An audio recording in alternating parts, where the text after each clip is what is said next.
여러분, 나이가 들면 들수록 시간이 빨리 가죠. 나이가 들면 왜 시간이 빨리 갈까요? 빨리 갑니다. 시간이 안 것은 우리가 그냥 알아지는 거잖아요. 시간은 관념이에요. 여러분 7살 때 동네에서 뛰어놀 때 하루가 얼마나 긴지 몰라요. 안 그랬나요?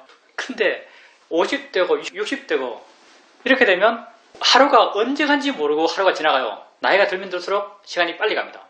왜냐하면 특별한 게 없어서 그래요. 뭔가 특별한 걸 경험하면요, 내 의식의 전개에 포인트가 팍팍팍 찍히면서 그게 시간으로 우리에게 인식될 겁니다. 여러분이 나이가 많더라도 와, 시간이 정말 길다라고 느낄 때도 있죠. 언제냐면 여행 갔을 때. 여러분 여행 갔을 때 하루 종일 여행하고 저녁에 호텔 와서 오늘 자기가 한 하루 일정을 돌아보면 내가 하루 동안 이 많은 걸 어떻게 다 했지, 이런 생각이 듭니다. 여행 가면 왜 시간이 긴가? 새로운 걸 계속 보니까. 여기 참석하는 우리는 전반적으로 연세들이 많죠. 우리 다급한 마음을 가져야 돼요. 우리 수영적 방향과 좀 다르긴 한데 경계는 많이 나와요. 급한 마음을 가져야 된다고 경계에서는 자주 말합니다. 수행해야겠다는 생각을 가져야죠. 저번 인터뷰가 상당히 나로서 난감했어요. 상당히 난감했죠. 저번 인터뷰 뭐였냐면요, 부모님이 아주 심각한 병에 드셨어요. 이런 이야기 한번 하셨고, 한 분이. 또 어떤 분은 잘하는 어떤 사람이 죽었어요. 이런 이야기 했죠. 그러면 어떻게 할까요? 이렇게 묻는다면 내가 말하면서도 공감되지 않는 분위기를 느껴요. 여러분에게. 우리 마음이 쉽게 반응하는 방향. 정말 심각한 일이죠. 심각한 일을 심각하게 받아들이고, 슬픈 일을 슬프게 받아들이고, 괴로운 일을 괴롭게 받아들이고, 괴로워하고 슬퍼하고 고민하고 함께 울고, 그렇게 하는 게 인간적인 것이고 그게 마땅한 도리처럼 느껴져요. 정말 세상의 도리 같아요. 근데 내가 할 수 있는 말은 슬프다고 아세요. 마음이 하는 거예요. 알아진 대상이에요. 그렇게 인정물이 없는 말을 하죠. 내가 도저히 이 말들이 인정물이 없어가지고 정말 인정물이 없게 느껴져요. 정말 누구한테, 어떤 사람에게 우리가 사람이 죽었을 때, 정말 친한 친척이 죽었을 때 우리는 이렇게 봐, 이렇게 되려 그래 라고 말한다면 쟤들 완전 사이비구나 하는 거 느낄걸요. 쟤들 완전히 이단이네? 원리주의에 찌들었네? 이런 말 안 들을까요, 우리가요? 사회적 통념과 너무나 다르기 때문에 이런 말을 들을 거예요. 내가 이 말하면서 너무나 공감이 안 되는 느낌이 강했어. 내가 말하면서도 공감이 안 되는 느낌이 강해서 내 이야기 했죠. 내가 아버지, 어머니께서 돌아가셨을 때 마음 상태가 어땠다? 별로 안 슬펐다. 그런 말 하니까 내가 나쁜 사람 되는 것 같아요. 내가 나쁜 사람 되니까 도저히 못 참죠. 나만 나쁠 수 없다. 그러면서 사회들 이야기 가지고 왔죠. 사회들 이야기 갖고 와서 사회들은 자기 아버지 돌아가실 때 이렇게 했더라. 사회들은 내보다 더 하더라. 죽는 게 뭔지 관찰하고 있었다더라. 자기 아들 태어났을 때 아들이 어떻게 돼도 상관없는 마음으로 그때 그렇게 있었다더라. 이런 말을 했어요. 나 혼자 나쁜 사람 될 수 없기 때문에. 그런 말을 하면서도 정말 수행이 보여지는 길, 부탁해서 이렇게 데려가는 길, 그게 이런 포인트에서는요, 정말 사회적 통념과 달라요. 정말 이런 포인트에서는 사회적 통념과 다릅니다. 그래서 이렇게 되는 게 정말 옳은가? 이렇게 되는 거 정말 옳은 것 같아요. 내 가족이 아파요. 정말 심하게 아파요. 심하게 아픈데 아픈 소리를 내고 있어요. 끙끙 앓고 있어요. 어쩌면 그게 죽는 병에 걸려서, 예를 들어서 암 같은 경우 치료할 수 없는 암은 굉장히 고통스럽다 그러죠. 정말 죽는 병에 걸려서 끙끙 앓고 있어요. 그 소리를 들으면서 저거 소리지라고 알고 있는 그 사람이 옳은 사람이요? 소리지라고 알고 있는 그 사람이 옳은 사람이요? 바른 사람이요? 참된 사람이요? 여러분 이 말 동의하세요? 이게 쉽지 않죠? 정말 이게 불교일까요? 이렇게 된 게 불교예요? 불교 공부해서 이렇게 되고 싶어요? 예, 이게 불교입니다. 냉정하지만 진실은 이래요. 이게 불교예요. 이게 진실은 이래요. 번뇌로서 우리는 기본적으로 번뇌가 강해요. 번뇌로서 뭘 파악하는 것, 지혜로서 뭘 파악하는 것은 굉장히 다르죠. 번뇌의 마음으로 이 말을 들으면 정말 마음에 안 드는 말들입니다. 말도 안 되는 말들이죠. 정말 비인간적인 말들이에요. 정말 못된 말들이죠. 근데 붓다가 이걸 보여주죠. 그래서 내가 증거를 갖고 왔어요. 나만 나쁘지 않다. 우리 사회도 나쁘지 않다. 붓다도 이렇게 말했다. 이게 뭐냐면 수타니파타에 나오는 거죠. 수타니파타 8번의 경전. 이게 화살경전이에요. 화살경. 내가 낭송은 못하지만 한번 읽어보겠습니다. 화살경. 이 세상에 사람의 목숨이란 표상이 없어 수명의 한계를 알 수가 없네. 비참하고 짧은 데다 괴로움에 얽혀 있네. 태어난 존재로서 죽음을 피하려 하지만 그런 방법은 어디에도 없다네. 늙어가면 반드시 죽음이 닥치나니 실로 이것이 존재의 실상이라네. 잘 익은 과일이 아침이면 떨어질 위험에 뒤따르듯 태어난 사람들도 이와 같아서 죽음의 두려움이 항상 그를 따르네. 옹기장이가 빚은 질그릇이 마침내 모두 깨어지고 말듯이 태어난 사람의 목숨도 결국은 죽음으로 끝을 맺나니 젊은 사람이나 늙은 사람이나 어리석은 사람이나 현명한 사람이나 예외 없이 죽으면 굴복하게 되나니 모든 사람은 반드시 죽는다네. 죽음의 소나기에 들어가 다른 세상으로 떠남에도 불구하고 아버지는 자식을 구하지 못하고 친척도 그의 친척을 구하지 못하네. 많은 친척들이 통곡하며 지켜보는 중에도 마치 도살장으로 끌려가는 소처럼 사람들은 하나하나 죽어간다네. 이처럼 사람들에게 의지처가 없음을 보라. 이와 같이 세상의 모든 사람들은 늙음과 죽음에 고통받나니 그러므로 현명한 일은 세상의 이치를 알아서 슬퍼하지 않는다네. 어디에서 왔는지 어디로 가는지 오고 가는 그 길을 그들은 알지 못하네. 두 가지 행선지를 보지 못하여 부질없이 통곡만 하고 있다네. 만일 그렇게 슬프게 통곡하면서 어리석게 자신을 해칠 때 조금이라도 이익이 생겼다면 현명한 이도 그렇게 했을 것이네. 하지만 울부짖고 슬퍼해서는 마음의 평안을 얻을 수 없다네. 괴로움은 더 심해지고 몸만 여일 뿐이네. 몸은 여이고 안색은 창백해져 자기 스스로를 해칠 뿐이네. 그렇게 한다고 죽은 이가 살아날 수 없으니 통곡하는 것은 부질없는 일이라. 슬픔을 버리지 않는 사람은 더욱더 괴로움에 빠지나니 죽은 사람 때문에 울부짖는 것은 슬픔의 포로가 되는 것이라. 각자의 업에 따라 저 세상으로 가는 다른 이들을 보라. 죽음의 포로가 되어 두려움에 떨고 있는 생명들을 보라. 사람들이 저마다 장수와 건강을 생각하더라도 결과는 생각과 다르게 나타나네. 세상에서 떠남도 이와 같으니 세상의 이러한 이치를 보라. 이 세상에 사람이 100년을 살거나 그 이상을 산다 해도 결국엔 친지와 헤어져야 하고 이 세상의 목숨을 버리고 마네. 그러니 부처님의 가르침을 배웠어. 목숨이 다하여 죽는 이를 보고 내가 이제 다시 그를 살릴 수 없음을 알아 슬프게 통곡하는 것을 그만두어야 하리. 불이 활활 타오르는 집은 물을 부어 불을 끄야 하듯이 현명한 이나 지혜로운 이나 슬기로운 이나 선한 이들은 바람에 솜틀을 날려버리듯이 생겨나는 슬픔을 날려버려야 하리. 자신이 행복하기를 바라는 사람이라면 몸에 박힌 화살을 뽑아버리듯이 자신에게 있는 비탄과 갈망과 근심을 뽑아버려야 하리. 번뇌의 화살을 뽑아버리고 가래와 사긴에 더 이상 기대지 않았어 마음의 평안을 얻으면 모든 슬픔 뛰어넘어 슬픔 없는 사람 되어 열반에 들리라. 이게 화살경입니다. 말은 결국 똑같아요. 슬퍼하는 것이 의미 없다. 슬퍼하지 말아라. 슬퍼하는 것이 스스로의 고통을 더할 뿐이다. 이렇게 말하고 있어요. 슬퍼하지 말아라. 화내지 말아라. 욕심내지 말아라. 이렇게 말하고 있습니다. 슬픔을 날려버려라. 이렇게 말하고 있죠. 근데 슬픔을 어떻게 날리죠?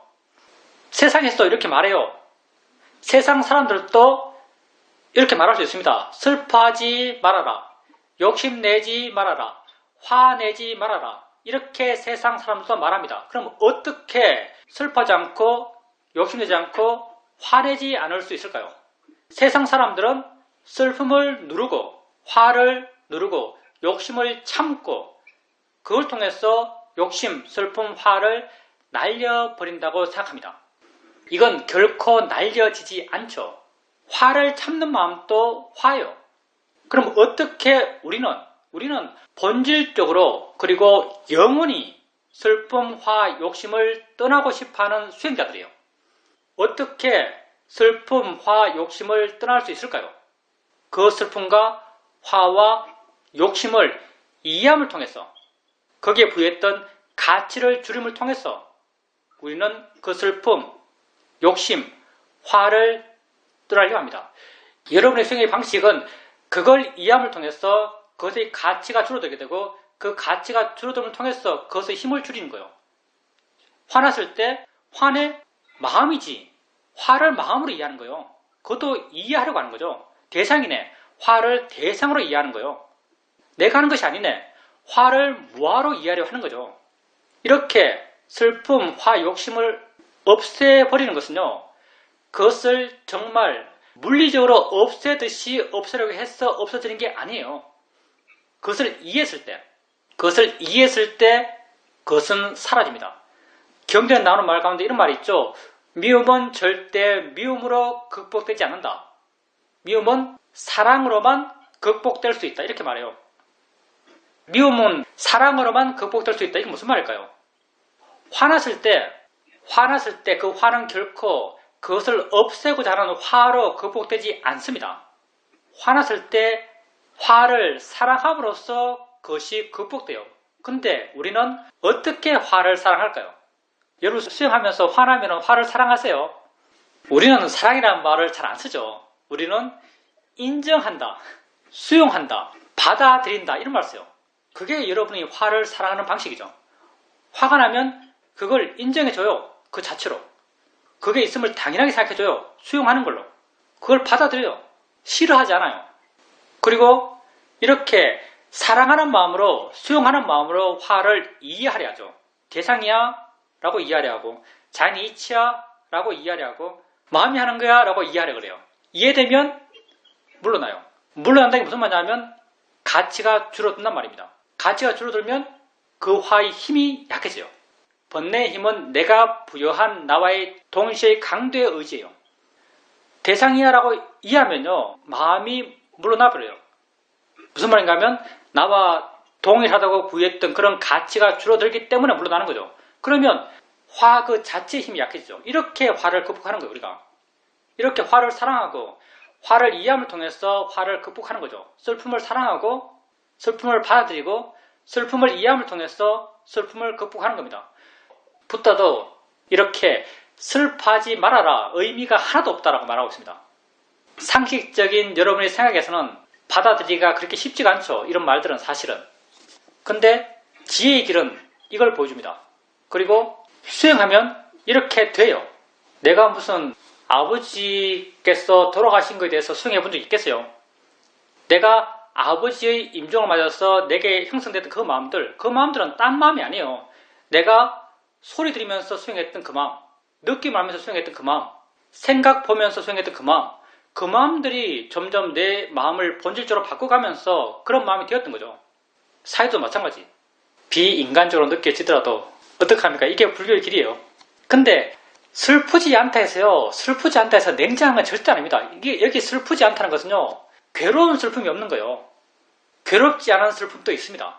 괴롭지 않은 슬픔도 있어요. 붓다도 감정이 없는 분이 아니에요. 목석이 아니에요. 수행해서 알아야 된다 해서 모든 것으로부터 자유롭다 해서 목석이 아닙니다. 감정이 있어요. 단지 고통 줄 감정이 없는 거예요. 붓다께서도 경전 보면은 사리불 목건인이 먼저 죽었을 때 법회에 참석해서 사리불과 목간 하나가 없는 그 법회를 보면서 사리불과 목간 하나가 없는 이 법회가 마치 텅 빈 것 같다라고 아쉬움을 표현했어요. 붓다가 아쉬워해? 상식이 아니죠. 아쉬움은 괴로움이에요. 근데 괴롭지 않은 아쉬움이 있습니다.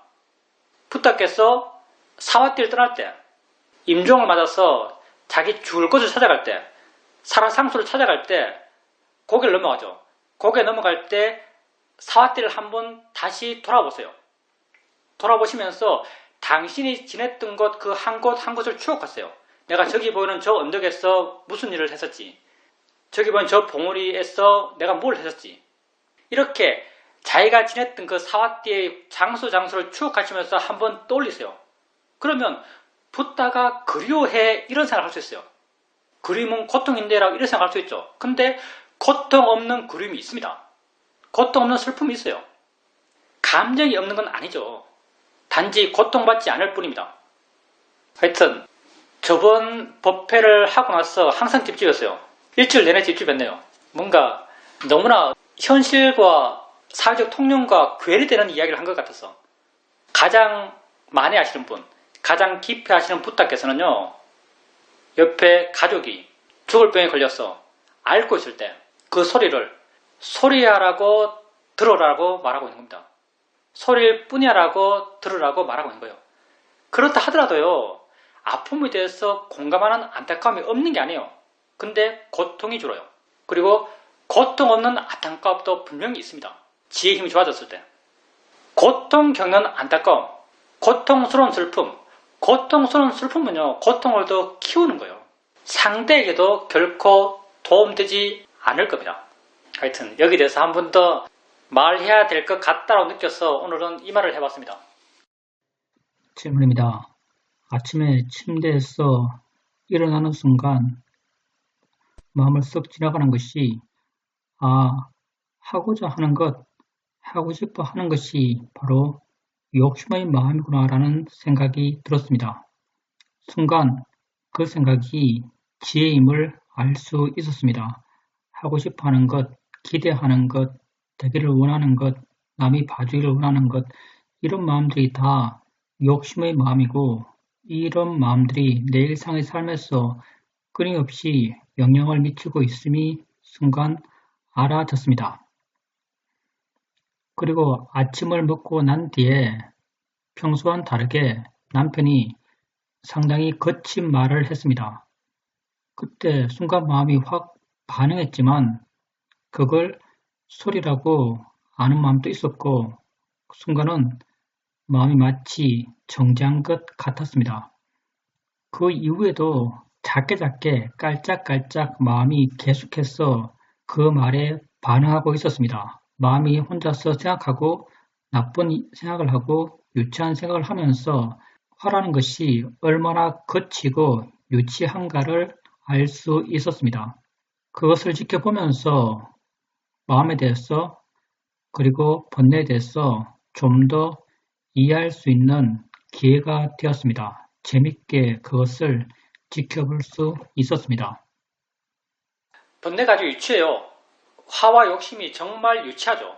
어린애 같아요. 지 하고 싶은 대로 하려고 그래요. 화는 물론 무너뜨리고 괴롭히고 망치고 이런 일을 하고 싶어 하죠. 그리고 그런 일을 하기 위한 정말 유치한 핑계들을 대요. 그렇게 하는 것이 마음의 자연스러운 작용이고 그런 마음의 작용을 보살님이 지켜봤다는 것은 그만큼 그것에 대해서 마음이 객관적이 됐기 때문에 그렇고 마음의 힘이 좋았기 때문에 그렇죠. 그렇게 지켜보게 되면 재밌다고 느낄 수 있습니다. 재밌다고 느낀다면 또 마음에 지혜가 있는 거죠. 사실 그게 재밌어요. 마음이 하고 있는 거 보면요 재밌어요. 빠지면은 괴롭지만 지켜보면 재밌습니다. 마음이 하는 거 보면요 재밌어요. 객관적일 수 있으면 마음에 힘이 있으면 재밌어요. 근데 힘이 없으면 끌려가서 함께 뒹굴면서 함께 윤회하면서 함께 괴롭게 되는 거죠. 그리고 이제 아침에 맨 처음 일어났을 때 마음이 뭐가 싹 지나가요. 싹 지나갔을 때 보살님께서 욕심이네 로바네 라고 보셨어요. 근데 이 경우 여러 가지 가능성이 있는데 보살님 같은 경우는 내가 보기에는 그때 지나가는 걸 확실히 아셨겠죠. 작용하는 것, 원하는 것, 방향성, 느낌, 운동성 그런 걸 확실히 아시고 확실히 알게 되면요 마음은 거기에 이름을 붙여요. 욕심이라고 이름을 붙이는 거죠. 확실히 알아서 이름이 붙었다면요 보살님에게 그렇게 하고자 하는 에너지가 확 떨어졌을 거예요. 욕심의 방향으로 하고자 하는 에너지가 확 떨어졌을 겁니다. 근데 만약에 보살님께서 마음을 보면서 이름 붙이는 게 익숙해서 마음을 볼 때 그렇게 보는 사람도 있거든요. 이건 의도야, 이건 욕심이야, 이건 화야, 이름 붙이는 게 익숙해서 그렇게 욕심으로 이름 붙일 수도 있어요. 이건 그렇게 나는 그렇게 바람직하게 생각하지 않습니다. 물론 내 입장이에요. 이름이란 건 제약이에요. 이름이란 건 사실 불완전함이에요. 사실은요. 그냥 아는 것이 훨씬 더 완전해요. 우리가 법이란 것이 모양도 없고 색깔도 없고 위치도 없고 방향도 없고 뭐라고 말할 수 없기 때문에 이름이라는 게 생긴 거예요. 이름 붙여서 그걸 소통해요. 보살님께서 마음의 작용을 제대로 바르게 알았기 때문에 이름 붙이는 게 자연스럽게 따라왔다면 이건 아주 좋은 일이죠. 이름 붙이는 게 마음의 기본적인 작용이니까. 근데 일어나는 걸 잠깐 알고 뭐가 일어나네라고 살짝 알고 이름 붙이는 게 익숙해서 이거 욕심이구나 라고 이름 붙이잖아요. 욕심이라고 이름 붙이면 이해가 생길 수 있는 가능성을 스스로 상실한다고 볼 수도 있습니다. 이런 붙이기보다는요, 그걸 그냥 그 작용으로 그냥 받아들이는 게 훨씬 더 법의 입장에서는 옳아요. 그리고 그렇게 하고 있는 마음에 대해서 객관적이 되는 걸로 충분해요. 그게 훨씬 이해가 충분한 어떤 방향성이죠. 이런 붙이는 것보다. 이런 붙이는 건 사실 별로 안 중요해요. 그냥 그렇게 작용으로 알고, 마음으로 알고, 알아지는 걸로 알고, 그렇게 알을 통해서 거리감이 느껴지고, 그걸 뭐라고 이런 붙이는 건 별로 안 중요합니다. 왜냐하면 욕심을 이해하는 거랑 화를 이해하는 거랑요, 작용과 성질로 보면 똑같아요. 근데 이런 붙여버리면 이건 전혀 다른 게 돼요. 이런 붙여버리면 욕심과 화는 전혀 다른 문제예요. 근데 하는 걸로, 현재로, 진행으로, 작용으로, 반응으로, 마음으로 이해하면요, 욕심의 마음이나 화의 마음이나 다를 게 없어요. 그러니까 뭐가 있다고 아는 순간, 그리고 생각의 내용이라는 게 뭐 예를 들어서 청소기를 바꾸고 싶다. 이런 생각의 내용을 아는 순간 이런 붙이는데 익숙한 사람은 이거 욕심이라고 이름 붙여요. 내용 보고 그냥 욕심이라고 이름 붙여버려요. 그러면 작용과 성질로서 이해할 수 있는 기회는 사라져요. 그러니 이름 붙이려고 하지 말고요. 의식적인 노력은 할 필요 없어요. 단지 만약에 청소기를 바꿔야겠는데 라는 생각이 일어나면 그냥 그걸 받아들이고 이름 붙이려고 하지 말고요. 이해하려고 하세요. 마음이 하네? 아직 대상이지? 그러니까 보살님이 이렇게 인터뷰상 말을 하다 보니까 욕심이네라고 그렇게 말씀하신 거지, 실제 체험하는 순간에는 뭐가 지나갔고 그냥 그걸 그냥 그대로 알며 지나간 거죠. 그렇다면 좋아요. 알며 지나갈 때 약간의 거리감이 있었다면 보살님 마음에 지혜가 있었던 거예요. 그렇게 알아가면서 조금씩 더 이해가 깊어져 가는 거죠. 작용과 현재에 대해서. 질문입니다. 말하면서 알아차림하는 것에 대해서 질문 드리겠습니다. 가족 관련된 이야기를 할 때 처음에는 알아차림을 하면서 이야기하겠다라고 마음을 잡습니다. 그렇게 하다 보면 들을 때 든다고 알고, 말할 때 말한다고 알고, 그때 일어나는 생각들, 느낌들도 함께 알면서 말을 시작합니다. 그런데 말이 진행되면서 점점 마음에 듣기 싫어하는 마음이 생기면서 내 말을 계속 반복적으로 하고, 그런 진행 과정에서 알아차림을 점점 잊어버리게 됩니다. 이럴 때 어떻게 알아차림을 하면서 내게 일어나는 것을 알면서 계속 말할 수 있을까요? 모든 사띠의 경우에 해당되는 건데요. 두 가지 인자가 있어요. 두 가지 인자. 수행의 능숙도, 그리고 하나는 상황의 심각성. 상황이 심각하면요, 말이라고 한다면 말의 주제겠죠. 말의 내용이죠. 말의 내용이 내게 아주 중요하다. 내가 아주 큰 가치를 부여하고 있다. 말의 내용에 내가 큰 가치를 부여하고 있으면요, 수행을 아무리 잘하는 사람도 수행하기 힘들어요. 수행 잘 못해요. 말의 내용에 내가 큰 가치를 부여하면 사실은 수행할 수가 없어요. 이렇게 수행하지 못하는 건 너무나 자연스럽습니다. 그리고 수행의 능숙도, 수행을 아주 잘한다는 게 어떤 의미일까요? 수행을 아주 잘한다는 게 지혜가 강하단 말이에요. 지혜가 강한 사람의 특징이 뭐죠? 지혜가 강한 사람은 정함이 약해요. 어떻게 대해야 된다는 게 약한 거죠. 그러니 말의 내용에 대해서 가치 부여가 약해져요. 그러니 말의 내용에 대해서 가치 부여가 약해지고 수행에 능숙해지면 그때 수행할 수 있어요. 근데 말의 내용에 대해서 내가 가치를 강하게 부여하고 있는데 수행을 잘할 수 있는가? 보살님이 지금 수행 못한 그 케이스는요, 말의 내용에 가치가 아주 강하게 부여하고 있는 거예요. 말의 내용에 가치가 아주 강하게 부여된 마음 자체가 벌써 수행하지 못하는 마음이에요. 지혜 없는 마음이 그렇게 하는 거예요. 지혜 없는 마음이 이건 옳은 말, 저건 그런 말, 이렇게 돼야 돼, 저렇게 되면 안 되라고 생각하는 거예요. 당연히 수행하는 마음이 지혜가 약하니까요. 수행하는 마음이 지혜가 약하니까 수행을 못하는 거죠. 그때 수행 못하는 것은 당연하게 생각하세요. 만약에 보살님께서 말하는 것에 있어서 수행하는 것에 익숙해지고 싶다 그러면요, 우선은 별로 중요하지 않는 대화를 하면서 내가 수행할 수 있는지 확인해 보십시오. 이것부터 돼야 돼요. 별로 중요하지 않은 대화를 하면서 내가 수행할 수 있는지. 그때 수행한다는 것은요, 내가 수행해야지라는, 알아차림을 하면서 말해야지라는 이런 각오 내지는 노력을 통해서는요, 오래 못해요. 처음에 잠깐 할 수 있겠지만 나중에 좀 지나면 잊어버려요. 왜냐하면 별로 중요하지 않은 말들도 내용을 갖고 있기 때문에 내용에 계속 끌려 들어가요. 그때는 그냥 알아차림이 되는 알아차림이 돼야 됩니다. 그 상태를 말한다면 그냥 관심이 내게 있는, 일정 부분 관심이 내게 있는 그런 마음이 있는 상태에서 말하고, 그렇게 관심이 내게 있는 상태에서 듣는다면요, 그러면 듣는 것과 말하는 것도 자연스럽게 하면서 알아차림도 자연스럽게 돼요. 그렇게 그 대화의 내용이 별로 중요하지 않는 대화를 오래 하면서도 계속 알아차림을 할 수 있는가, 그부터 연습할 필요가 있고요. 그부터 체크해볼 필요가 있고요. 그리고 그 대화의 내용에 대해서 내가 강한 가치를 부여하고 있는 것에 대해서는 수행 못해요. 이게 수행 못하는 게 당연합니다. 가치를 부여하고 있다는 것 자체가 지가 약하단 말이고, 지가 약하다는 것이 수행하는 힘이 약하단 말이죠. 수행하는 힘이 약하니까 알아차림 못하는 거죠. 그때는 가끔 마음을 자기에게 돌리는 정도의 노력, 그 정도 노력은 할 수 있을 거예요. 마음을 자기에게 돌리는 노력, 돌렸다가 다시 나올 거고, 돌렸다가 다시 나올 거고, 이렇게 되겠죠. 그렇지만 그 정도 노력만 한다 하더라도 그때는 수행을 아주 훌륭하게 하고 있는 거예요. 그리고 보살님께서 이 소리들, 이 느낌들, 이 생각들, 그렇게 알아지는 것에 대해서 계속 수행해 나가시고 계시고, 그런 것을 바르게 봄을 통해서 보살님 마음이 형성되는 마음은 이렇게 돼도 저렇게 돼도 상관없는 마음이 되나가요. 우백가의 마음이죠. 자유로운 마음의 힘이 커져가요. 자유로운 마음의 힘이 커져가다 보면요, 보살님 삶의 내용, 이전에는 심각하다라고 생각했던 그런 삶의 내용에 대해서도 옳은 건 있겠지만 꼭 옳게 되어야만 한다는 단정은 약해져가요. 옳은 게 없는 건 아니에요. 옳은 건 있겠지만 옳게 되어야 한다는 단정은 약해져가요. 이렇게 그런 단정, 정함이 약해져 가면서 조금씩 그런 말을 하면서도, 그런 대화를 하면서도 수행할 수 있을 때가 있을 겁니다. 수행할 수 있을 때가 생겨날 거예요. 그러니까 지금은 심각한 이야기를 할 때는 수행이 안 돼요 라는 말은 너무나 당연한 거예요.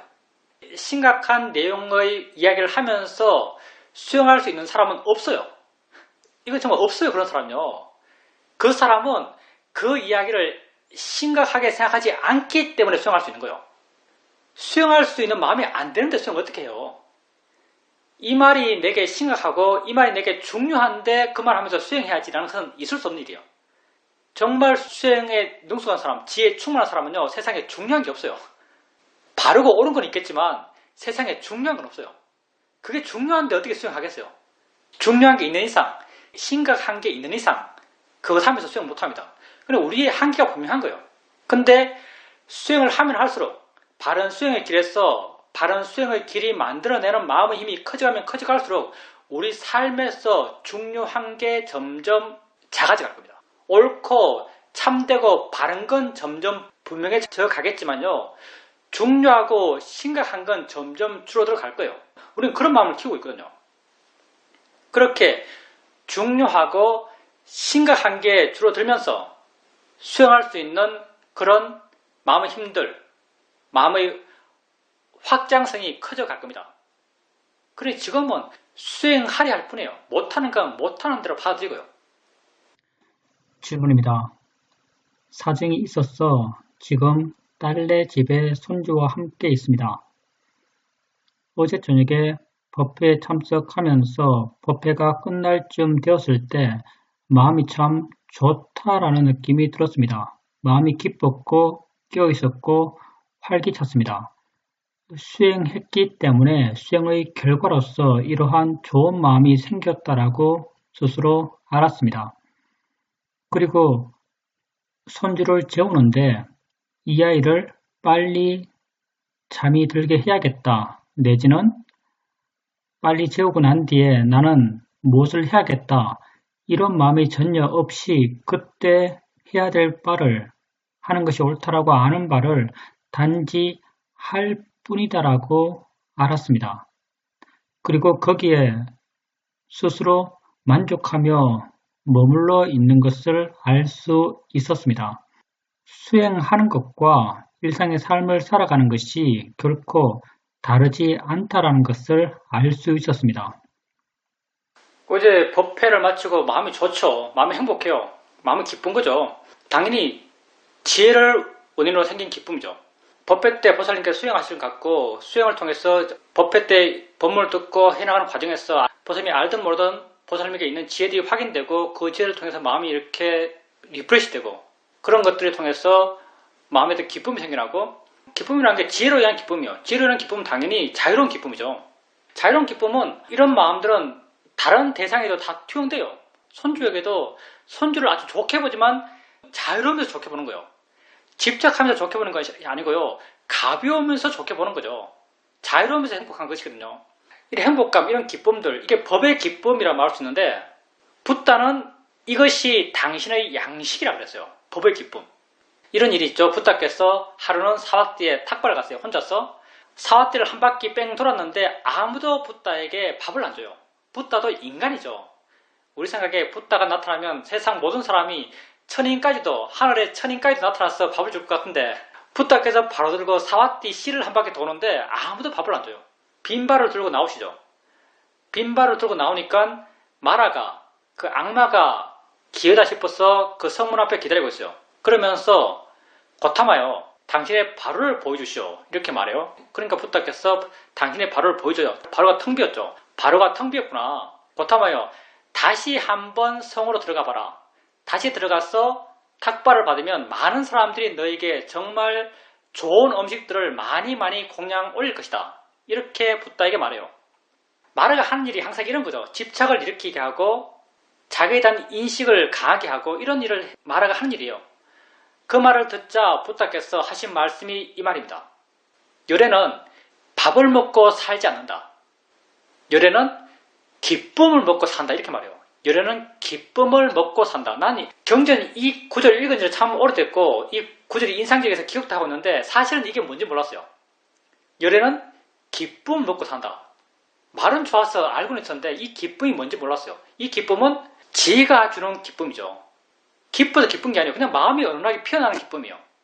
뭐 좋았어 활짝 뛸 기쁨도 아니에요. 집착해서 뭐 가질 기쁨도 아니에요. 그냥 내 마음이 좋으니까 내 안에서 피어나는 기쁨이에요. 법의 기쁨이죠.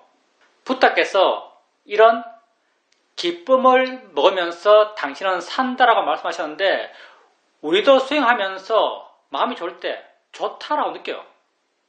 수행해 나가면서도 이 수행 계속해야지 수행이 참 좋다라고 느껴요. 그때 이렇게 다 기쁨들이에요.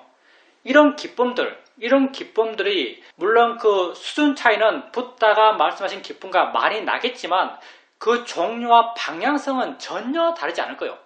붓다가 당신의 양식이라고 말했던 기쁨과 우리가 수행하면서 좋다라고 느끼면서 생기는 그 기쁨이 전혀 그 방향성과 성질이 다르지 않을 겁니다. 우리도 그 일을 하고 있는 거죠. 붓다는 이것이 당신의 양식이라고 말했습니다. 우리도 그런 양식을 가끔 먹죠. 지혜 있을 때 그런 양식을 먹습니다. 기쁨을 먹고 살 수 있습니다. 조금씩 그렇게 되어가는 거죠. 하여튼 다 그게 좋은 마음의 영향이에요. 마음이 좋을 때 다른 얘기도 나는 좋은 사람이 되는 거죠. 그렇게 좋기를 원해요. 불교는 기본적으로 내 이야기밖에 안 해요. 기본적으로 다른 이에게 어떻게 하란 말을 불교는 거의 안 해요. 정말 틈틈이 가끔 나오지만 다른 이에 대해서 어떻게 하라는 것은 불교의 주된 맥락이 전혀 아니에요. 불교는 오직 내가 나를 어떻게 해야 될까? 내가 어떻게 변해가야 될까? 내 마음이 어떻게 변해가야 될까? 이 말만 하고 있어요. 왜 이 말만 하고 있는가? 내가 그렇게 바른 방향으로 변해가게 되면 세상에 대해서는 자연스럽게 바르게 되기 때문에 보살님이 법회를 마치고 마음이 좋고 지혜를 통하는 어떤 그런 기쁨이 느껴지고 자유롭게 기쁠 때 손주라는 타인, 다른 사람이죠. 손주라는 타인, 그 세상을 향해서 타인에게 최선인 존재가 되는 거예요. 그때 보살님은 그 손주에게 최선인 존재가 되신 거죠. 그러니까 내가 그렇게 바르게 되면 난 자연스럽게 최선이 돼요. 세상에 대해서. 그래서 세상에 대해서 어떻게 하면 최선인가를 불교는 거의 말 안 해요. 오직 내가 내 자신에게 어떻게 하면 최선일 수 있는가만 말하고 있어요.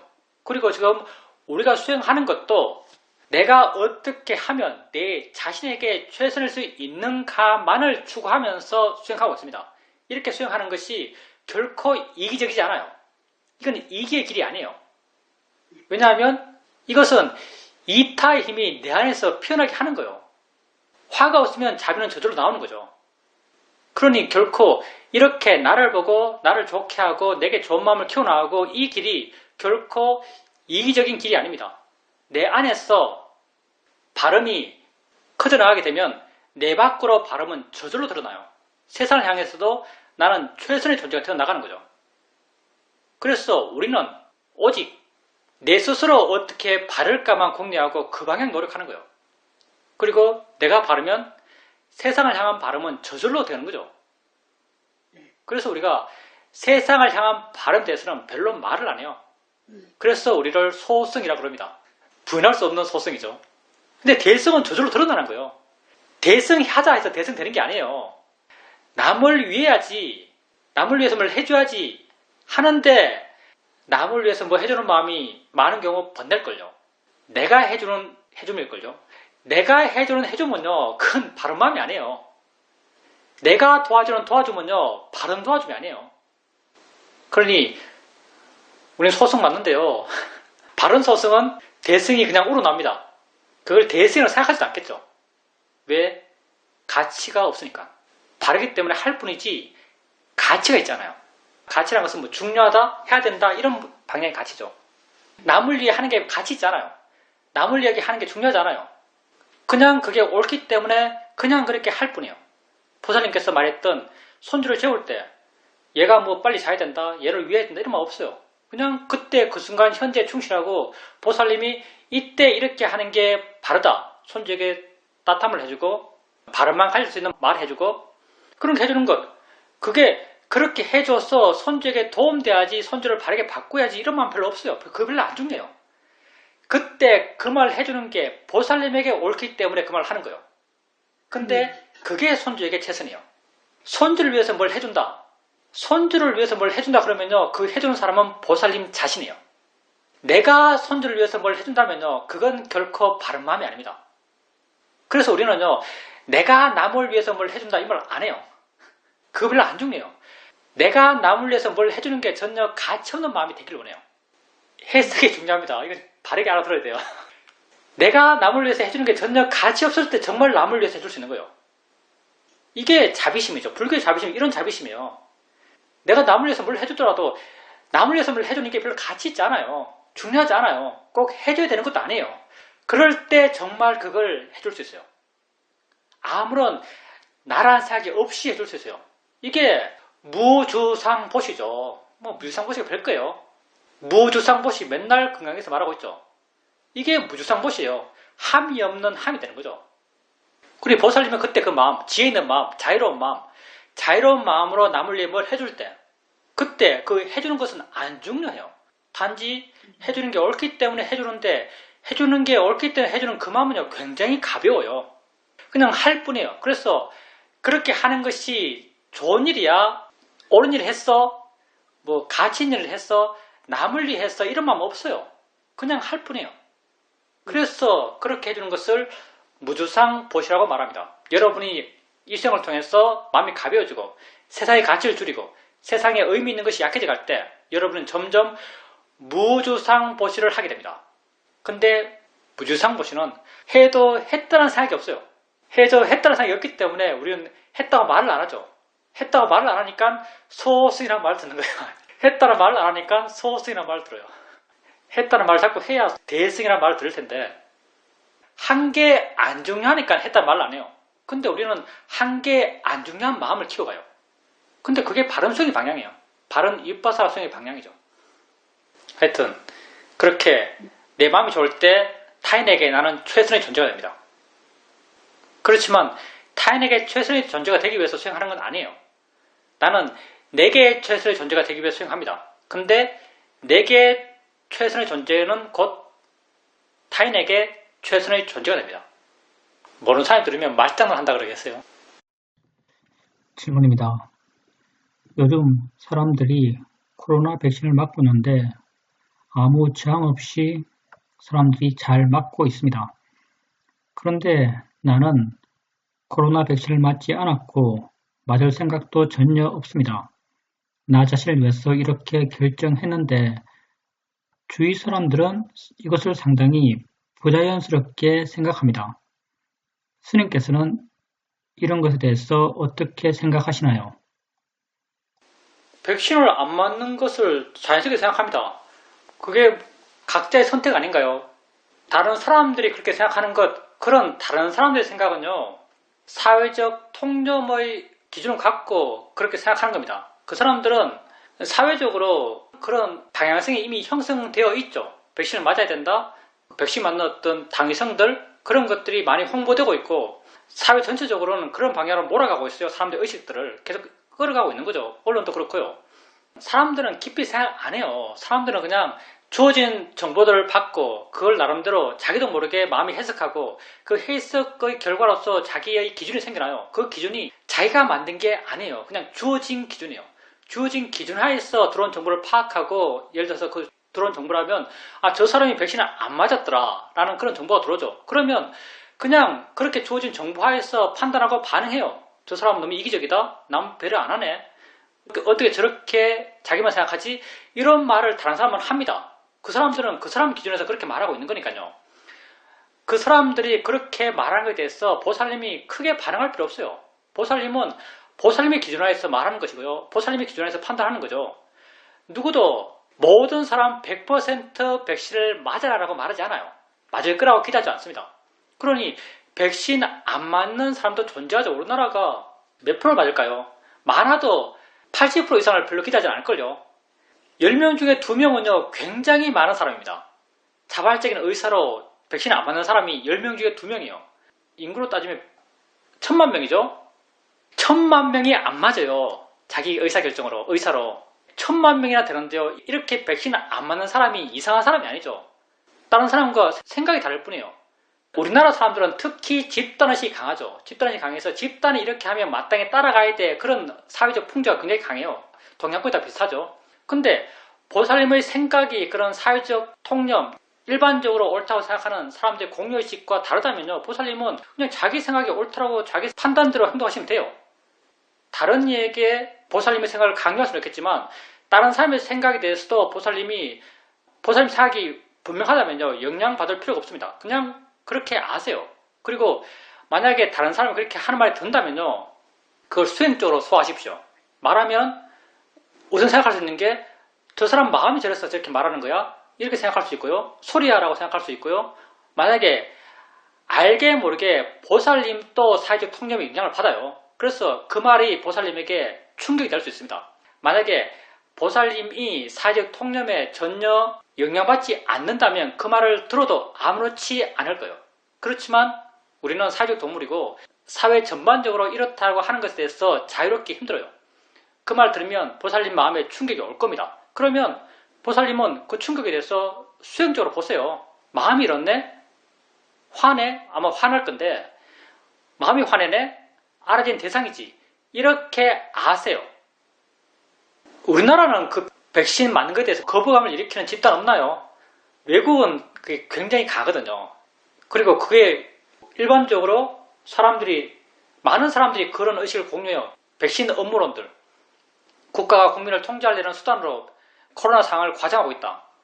그리고 거대 기업들, 이런 것들이 돈 벌려고 코로나 상황을 과장하고 있다. 놔둬도 감기처럼 일정 부분 죽겠지만 그게 뭐 독감, 폐렴, 그런 것으로 죽는 것과 사망자 수가 사실 별 차이 안 난다. 치료하나 치료하지 않으나 사망자 수가 별 차이 나지 않는다. 이런 주장을 하는 사람들이 굉장히 큰 규모예요. 독일에서 데모하고 이렇게 하는 것들, 프랑스에 데모하고 하는 사람들이 다 이런 생각 갖고 데모하는 거죠. 근데 우리는 동양문화권의 특징을 갖고 있죠. 우리는 그러면 죽일 놈이 되죠. 우리 사회에서. 사회적 통념, 사회적 주류와 어긋나는 생각과 사상을 쉽게 외부로 표출 못하고 이 표출하면 사회적 왕따가 되죠. 우리는. 근데 보살님의 생각이 분명하다면 난 거기에 영향받을 필요가 없다고 생각합니다. 보살님의 생각이 분명한데 사회적으로 많은 사람이 그렇게 생각하니까 따라가야 되지 않나라는 생각으로 따라간다면요, 패배감에 젖을 것 같아요. 정말 내 생각이 분명한데 그런 사회적 압박에 굴복해서 내게 옳다고 생각하는 나에 대한 나의 판단을 바꾼다는 것, 행위를 바꾼다는 게 결코 바람직하다고 생각하지 않습니다. 그냥 보살님은 그냥 그렇게 보살님이 생각하는 바대로 하세요. 그게 그릇된 게 절대 아니다고 생각합니다. 안 맞을 수 있죠. 선택이죠. 질문입니다. 코로나와 백신에 대해서 수행적으로 어떻게 봐야 하나요? 코로나와 백신에 대해서 수행적으로 어떻게 보는가? 수행적으로 볼 일은 없는데요. 그건 관념적 세상의 이야기고요. 만약에 맞는다면 주사바늘 들으면요. 느낌이지라고 알면 돼요. 우리에게 직접적으로 알아진 것을 다루는 것, 이게 우리 수행이죠. 그리고 우리에게 직접적으로 와닿는 것, 직접적인 내 체험만이 내 마음을 일으켜요. 그러니까 그게 내게 직접적 체험이 되었을 때 체험되는 방식을 수행적으로 바라보는 것, 그게 우리 수행이죠. 내게 직접적으로 체험되지 않는 것을 수행적으로 어떻게 보는가는 우리가 다루는 문제가 아니에요. 수행적 관심사가 사실 아니죠. 그러니까 내게 그게 직접 알아질 때 그걸 바르게 알러 가고 그렇게 한다면 수행적으로 아주 바르게 수행하고 있는 것이죠. 어느 상황에서도 우리가 죽음과 병듦에 대해서 이야기해봤는데 우리 삶에서 어떤 상황을 만나더라도 어떤 경우를 처하더라도 최선은 수행입니다. 나를 위한 최선은 그때 수행하는 거예요. 내용을 가리지 않아요. 상황을 가리지 않습니다. 내게 최선은 수행하는 것이고 내게 최선이 곧 타인에게 최선이에요.